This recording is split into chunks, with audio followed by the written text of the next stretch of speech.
Boa noite. Boa noite.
Boa noite, boa noite. Boa noite.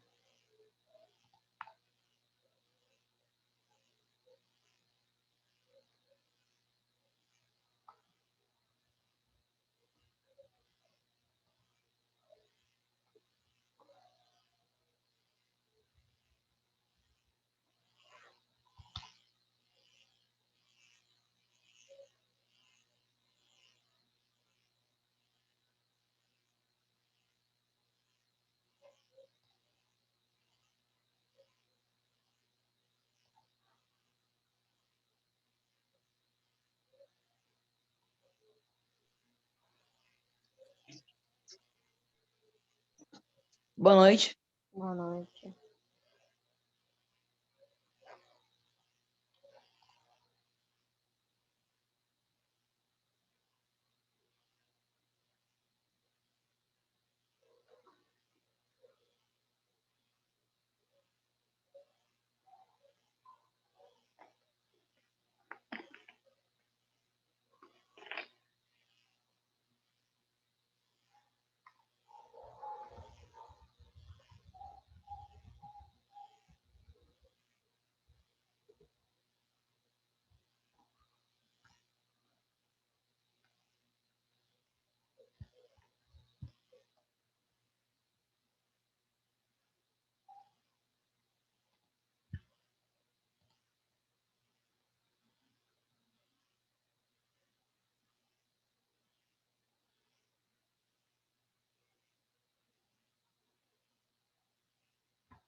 Boa noite, então, pessoal. Vou começando a aula. Hoje, então, a gente vai encerrar a parte da distribuição, o nosso terceiro grande bloco do sistema elétrico de potência, tá? Faltando, então, só na segunda-feira uma aula sobre alguns aparelhos e equipamentos que compõem o SEC. Nessa disciplina, tá? Porque hoje eu comecei a preparar o material da disciplina de rede e boa parte da ementa da disciplina de redes também fala de transmissão, de distribuição, de sistema elétrico. Estou tentando trazer coisas novas na outra disciplina para não ficar tão repetitivo, mas a ementa ela é bem bem parecida numa parte. Tá? Então, a gente ainda vai ver um pouco disso mais adiante. Tá? Mas a ideia na aula de hoje é que a gente fale sobre a questão da distribuição primária e da distribuição secundária, principalmente, citando algumas características, falando sobre as opções de tensões que a gente tem na distribuição secundária, tá? Dentre algumas outras coisas, mas o foco principal da aula é efetivamente a distribuição primária e secundária. Tá? Então, a gente falou na aula de ontem, eu encerrei a aula de ontem, inclusive, destacando o que seria principal para vocês estarem sabendo da aula de ontem, para a gente estar trabalhando a aula de hoje. E eu falei justamente sobre a questão das subestações, de saber que o sistema de geração e transmissão é ligado por uma subestação elevadora e o sistema de transmissão e distribuição é ligado por uma subestação abaixadora, além de saber, então, sobre a questão da distribuição primária e da distribuição secundária, que a primária, ou até mesmo o processo de subtransmissão, envia energia para os grandes consumidores e a secundária para os pequenos e médios consumidores.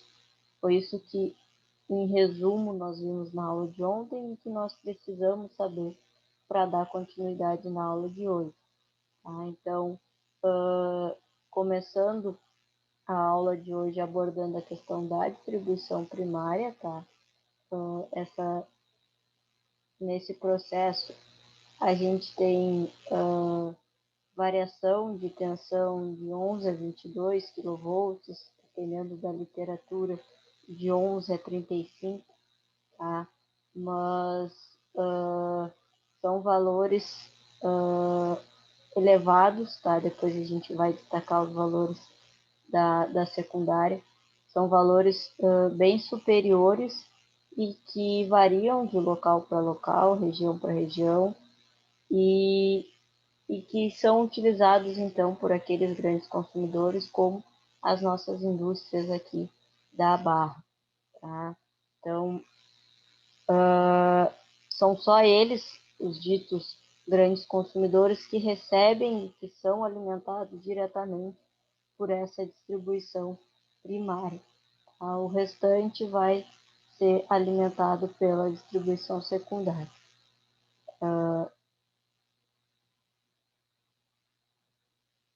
Então, o que a gente tem nessa primeira etapa, né? A gente falou um pouco já em outras aulas. A gente tem essa distribuição chegando aos grandes consumidores, tá? E aí, em parte, essa tensão ela é utilizada para algum equipamento ou algum setor em específico, mas essas empresas elas possuem pequenas subestações próprias localizadas próximo à empresa ou até mesmo dentro dela, onde a gente ali vai ter então o processo de baixar esse valor de nível de tensão para que a gente possa estar utilizando em outros setores da indústria, em questão de iluminação, de tomadas de uso geral, de alguns aparelhos, tá? Como ar-condicionado, por exemplo. Então, esse processo de distribuição secundária é feito dentro da própria empresa, mas a empresa em si, o que chega lá na entrada, no ramal de entrada da empresa, é oriundo da distribuição primária. Tá? Essa questão dos ramais e dos tipos de ramais a gente vai abordar na disciplina de redes. Tá? Eu estou tentando separar para não ficar repetitivo.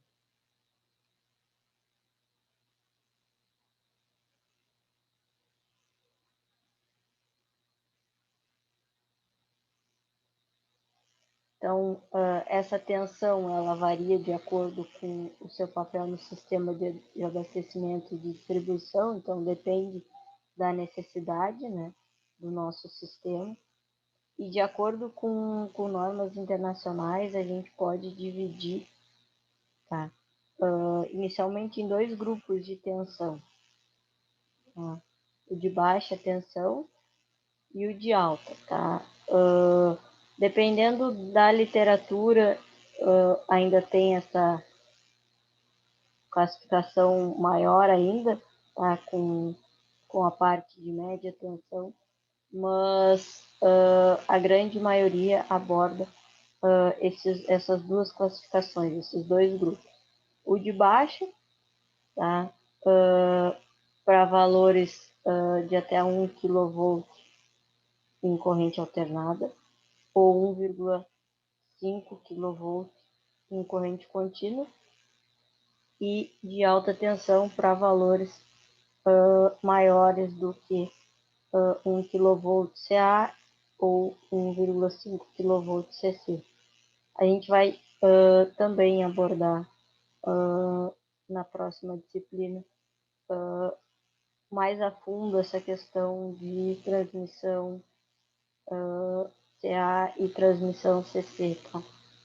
A gente falou um pouco aqui, mas eu vou trazer isso com maior ênfase em rede.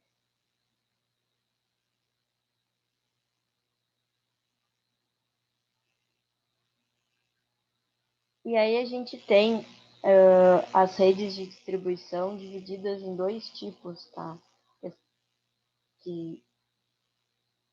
Que a gente pode dizer como os mais utilizados. O radial e o de malha, tá? Então, quando a gente fala do sistema radial, a gente está falando de uma organização similar a uma árvore, tá? Onde a gente tem cada cliente tem uma fonte de suprimento, e esse tipo de sistema é mais utilizado em áreas rurais ou suburbanas, tá? Já quando a gente fala do sistema em malhas, a gente está falando de locais onde a gente tem uma maior concentração de carga, tá? Então, locais onde a gente exige um valor muito mais elevado de carga, uma demanda muito maior, e aí a gente faz uso desse sistema, que aí a gente tem múltiplas fontes de suprimento operando em paralelo para atender aquele local. Tá? Então a gente tem esses dois tipos de configuração que variam de acordo com a quantidade de carga que aquele local ele necessita. Tá? Então, centro da cidade, locais com uma elevada carga, muitas residências, enfim, fazem uso de um sistema em malha. Quando a gente está falando de locais mais afastados, locais de campo, a gente já está falando do sistema radial. Tá?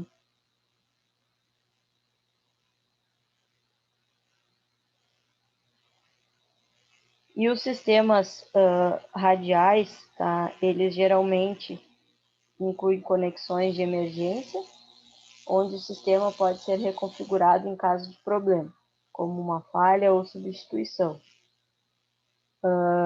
Essa reconfiguração, essa atuação dele no sistema para estar corrigindo determinado problema, pode ser feito através do uso de interruptores, que desativa parte do sistema e ativa outra, por exemplo. Tá? Porque aí a gente pode ter esse fechamento por um curto espaço de tempo, sendo visto de forma benéfica para corrigir o problema e ele voltar a atuar.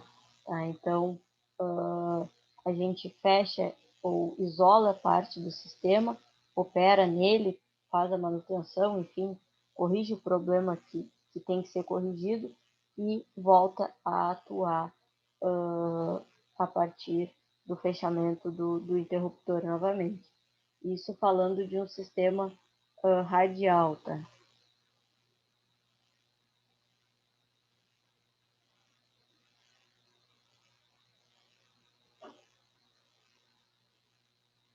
E aí a gente tem, nesses tipos de configurações, a questão do fator de potência, tá? Porque quando a gente tem alimentadores longos, a gente acaba por ter queda de tensão e, consequentemente, a gente tem uma distorção do fator de potência, o que não é desejado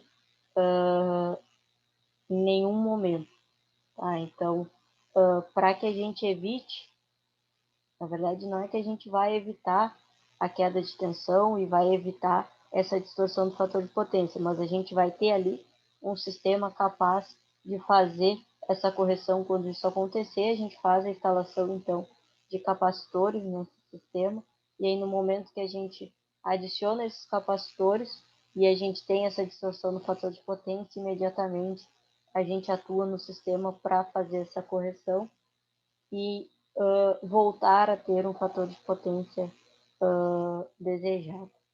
Tá?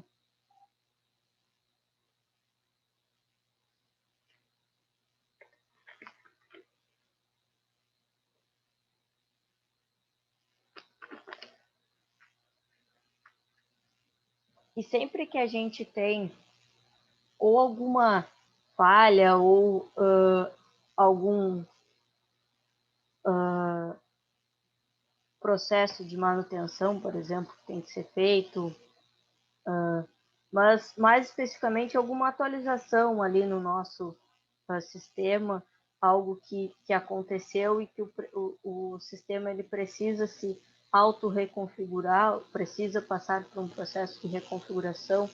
Esse processo de reconfiguração ele pode ser tanto vantajoso para o sistema, quanto pode ser visto de forma negativa. Tá?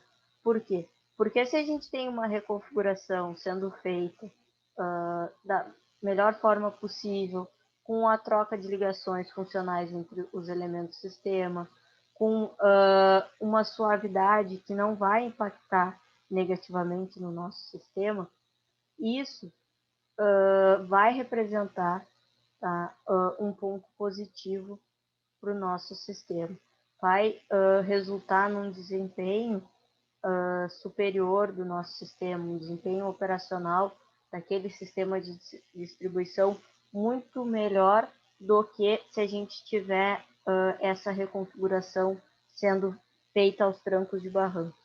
Então, por isso que essa parte da reconfiguração de fazer essa troca dessas ligações entre os elementos de forma suave, tranquila, sem afetar tanto o resto do sistema, isso é importante porque a partir disso a gente consegue garantir o melhor desempenho do nosso sistema de distribuição. Tá? Se essa parte da auto-reconfiguração ela não acontecer da forma como deve, ou ela precisar de uma ajuda externa, não conseguir fazer isso de forma automática, aí a gente vai estar perdendo desempenho, e se a gente está perdendo desempenho, a gente está perdendo dinheiro. A gente, no caso, do ponto de vista da concessionária. Tá?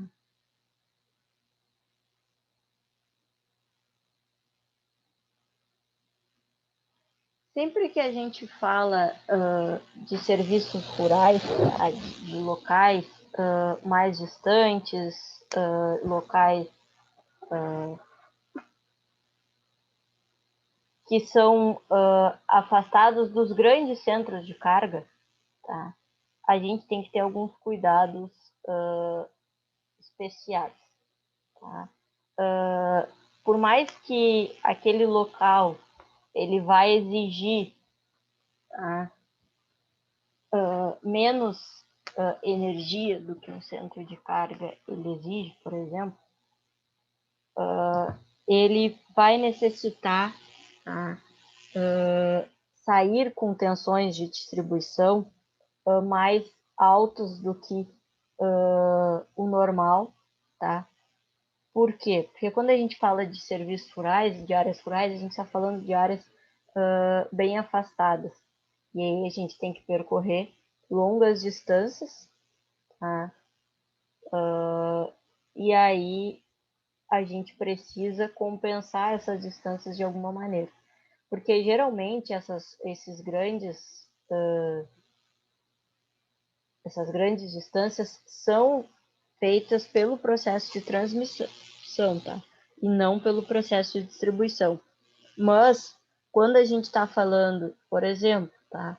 A gente está aqui na cidade de Rio Grande e a gente está falando lá de locais mais afastados, de ilha, enfim, locais que não vão necessitar de tanta carga quanto o centro da cidade, tá?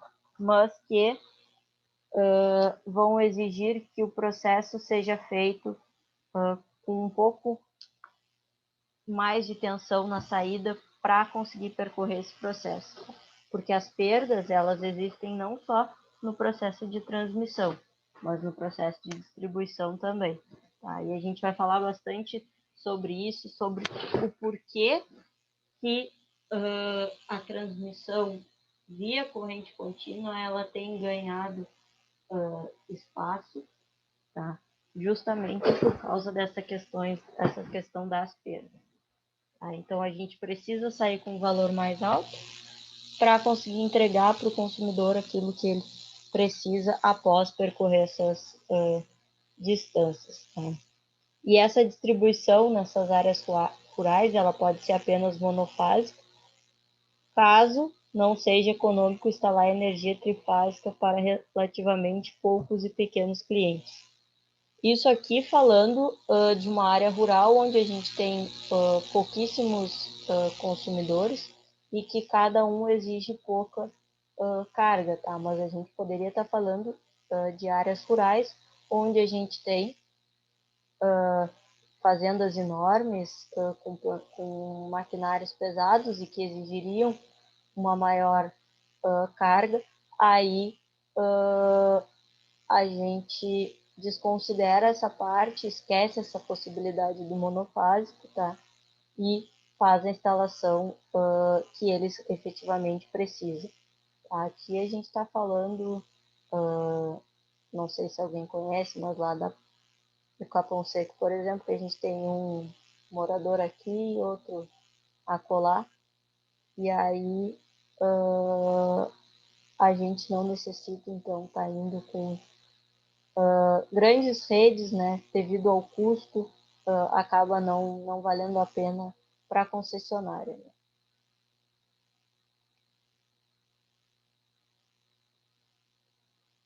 Esse processo de distribuição rural, ele tenta evitar o máximo de custo possível.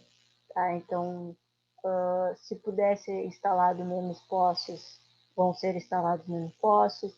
Se puder fazer uso de menos condutores, vai se fazer uso de menos condutores. Tudo para reduzir o custo, considerando que a gente está distribuindo energia para pouquíssimas pessoas que exigem pouquíssima carga. Tá? Porque quando a gente fala da tensão trifásica, então a gente exige uma maior estrutura, tá? Uma maior infraestrutura, questão das torres, questão de condutores, de postes, enfim, precisa de muito mais recursos, tá?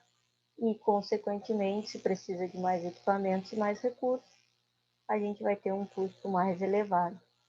Tá? Então,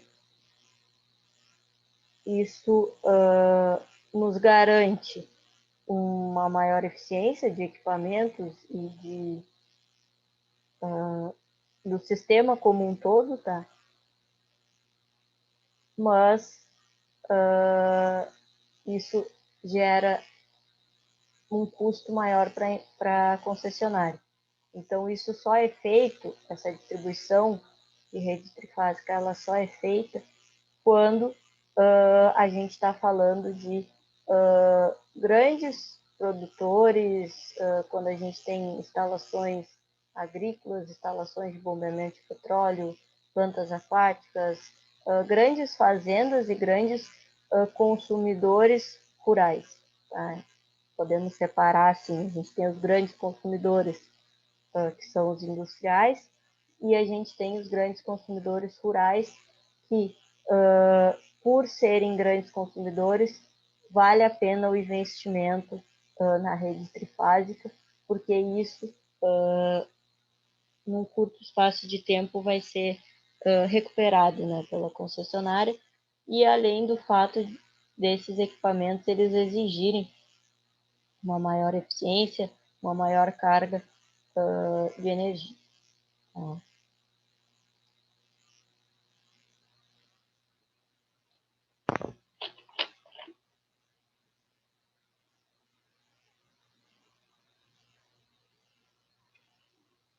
Falando agora da distribuição secundária, então, a gente vai fornecer eletricidade numa frequência de 50 ou 60 Hz. Isso é uma das coisas que a gente vai ver, que quando a gente fala da transmissão de corrente alternada, a gente não consegue fazer essa troca ou fazer uso de uma tensão que é fornecida em diferentes frequências, e isso é uma vantagem da transmissão de corrente contínua, porque aí a gente consegue. Tá? Então, a gente tem que levar isso em consideração, essa questão da diferença de frequência que a eletricidade ela é transmitida. Tá? E aí, nesse caso da distribuição secundária, a gente vai ter várias opções para determinados consumidores. Tá? Então, o consumidor de determinada região, por exemplo, vai receber uma rede de energia elétrica monofásica, tá? Ou dependendo do consumidor, vai receber uma bifásica, enfim. Isso depende da necessidade do consumidor e da região que ele se encontra.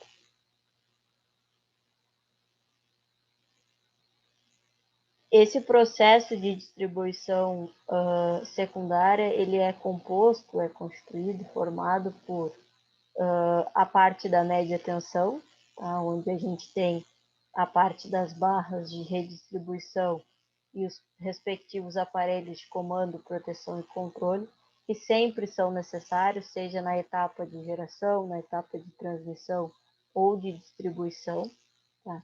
As linhas, então, que transportam essa média tensão, as cabines de transformação de média para baixa tensão, com os transformadores, aparelhos de comando e proteção, mas principalmente os transformadores, que vão ser responsáveis por fazer essa transformação da tensão que está vindo de média tensão para a tensão de baixa. Tá? E efetivamente as linhas de baixa tensão, os que são os cabos aéreos isolados. Tá? Então, desde a parte de recebimento e da distribuição da média tensão até fazer essa conversão desse nível de tensão e chegar nas linhas de baixa. Tá?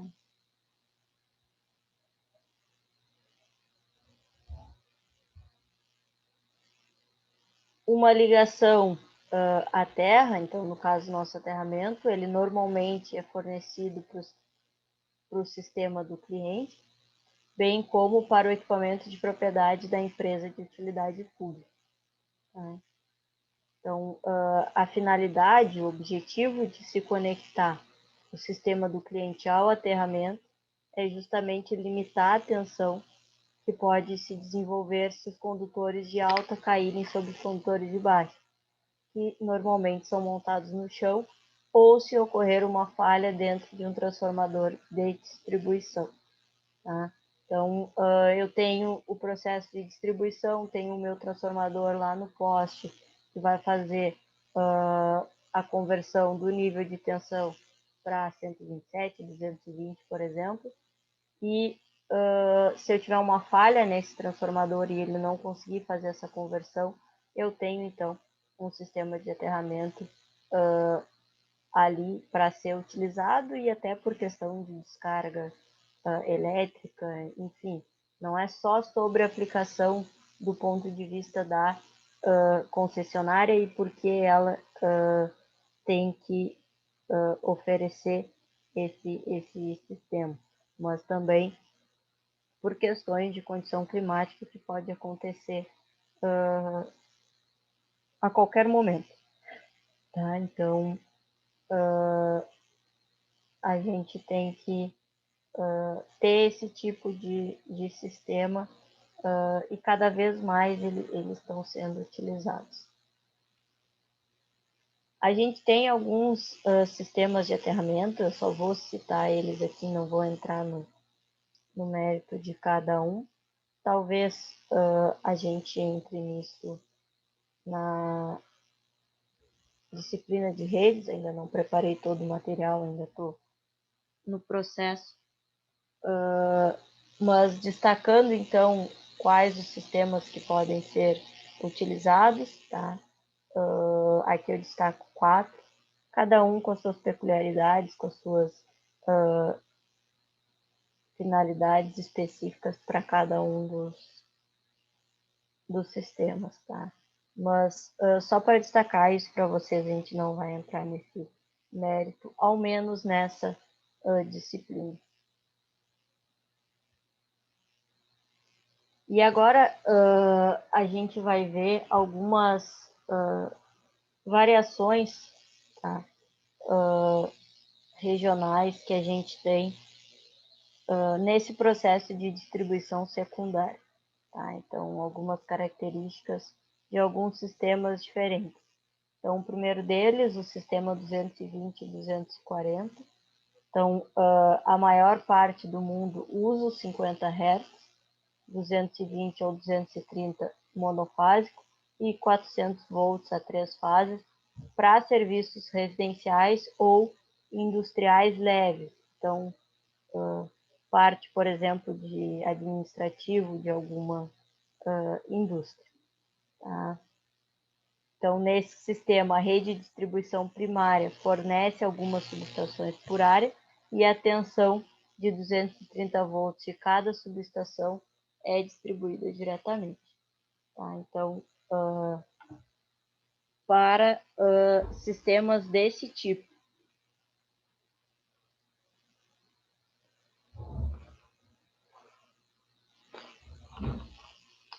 nesse tipo de sistema ainda, quando a gente está falando de clientes industriais e aí que exigem uma maior carga, que não esses 230 volts para um administrativo, como eu disse, por exemplo, a gente pode oferecer a rede trifásica 690, 440, ou pode ser gerado localmente.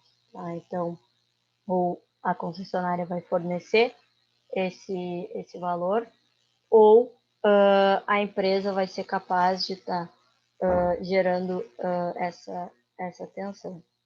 Tá? E aí, já para grandes consumidores industriais, grandes clientes industriais, aí eles vão ter seus próprios transformadores com uma entrada de 11 a 220 kV, depende do quão grande é esse consumidor. Uhum. Falando desse tipo de sistema. Já falando do sistema 127 e 220, que é o caso da maioria das Américas e que faz uso então dos 60 Hz, diferente do restante do mundo praticamente, a gente tem o sistema de fase dividida entre 120 e 240 ou 127 e 220 internamente e 3 fases para instalações maiores. Tá? Se a gente comparar o nosso sistema, tá? Vamos dizer assim, o que a gente está acostumado aqui no Brasil e nas Américas com o padrão europeu, tá? Como a gente faz mais esse rebaixamento de tensão, a gente tem mais transformadores localizados perto dos clientes, então nos postos, que o padrão europeu. Tá? Eles não têm essa necessidade que nós temos aqui de ter vários transformadores um atrás do outro para fazer esse processo perto dos clientes, porque a gente vai estar baixando mais essa tensão. Tá? Essa é a diferença principal em questão de equipamento do nosso sistema para o sistema deles. Tá?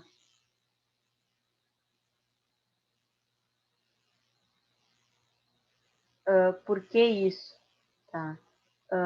Porque a maior tensão deles doméstica, né, utilizada na Europa, a gente consegue transportar por uma maior distância com uma menor perda, o que a gente não consegue fazer aqui com 127, por exemplo. Né? Porque é uma tensão baixa que se a gente fosse distribuir por longas distâncias, a gente teria muita perda. Então, a gente transporta, distribui essa tensão com um valor elevado e quando chegar perto dos clientes, a gente faz uso do transformador, rebaixa essa tensão e aí sim, só manda do poste para a entrada da residência. Tá? Essa pode ser vista como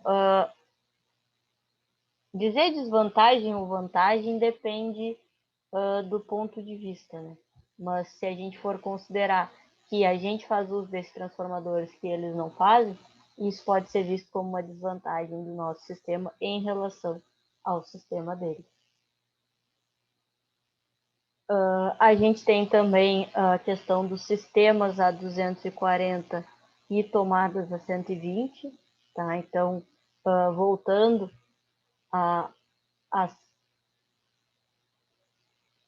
ao sistema mais sofisticado, tá? Aqui dentro mesmo da América, mas considerando umas casas de alto padrão norte-americanas, casas mais modernas, elas são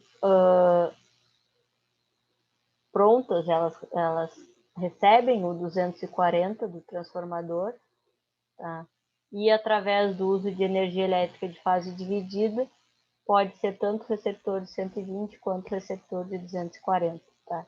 E aí já esse processo já dentro das próprias residências, mas elas vão receber efetivamente da concessionária os 240. O 120 vai surgir dentro das próprias residências e aí já são casas com um padrão mais elevado do que outras regiões.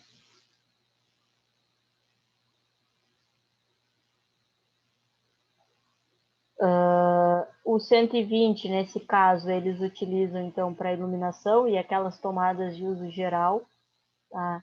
E o 240 utilizam para onde vai ter aquecedor de água, piscina, secador de roupa, enfim,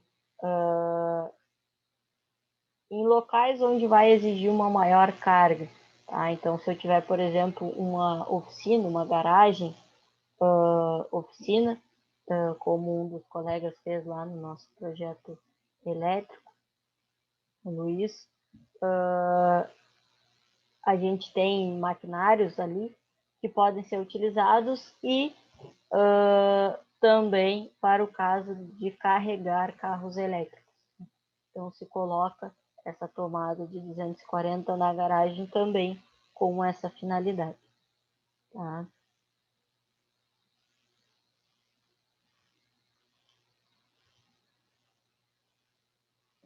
Certo, pessoal?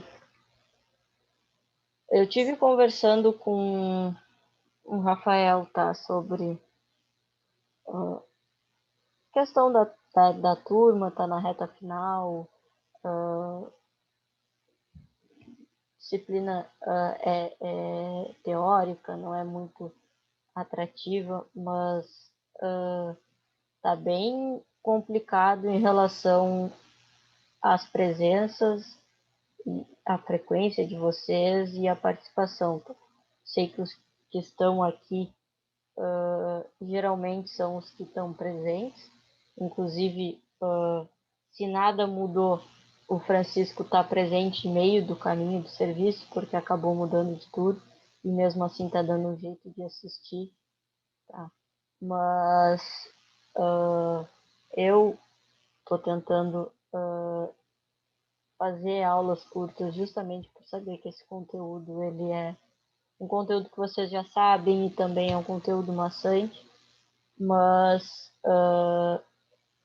não está tendo o retorno da turma e aí a gente meio que para de tentar ajudar, né?